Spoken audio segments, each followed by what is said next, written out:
தினத்தை பற்றி பேச வந்துள்ளேன். இந்திய திருநாடு 1947ஆம் ஆண்டு ஆகஸ்ட் 15ஆம் தேதி சுதந்திரம் அடைந்தது. பல தலைவர்களும் தியாகிகளும் தங்கள் இன்னுயிரை தியாகம் செய்து சுதந்திரத்தை பெற்று தந்த ஒரு புனித நாள்.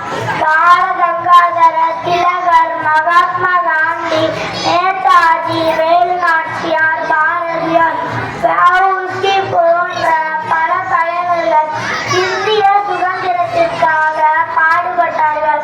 சுதந்திர போராட்ட தியாகிகளை நினைவு கூர்ந்து நன்றி செலுத்தும் நாள் இது. நாடெங்கும் அனைத்து இடங்களிலும் தேசிய கீதம் பாடி, கொடியேற்றி, இனிப்புகள் வழங்கி கொண்டாடி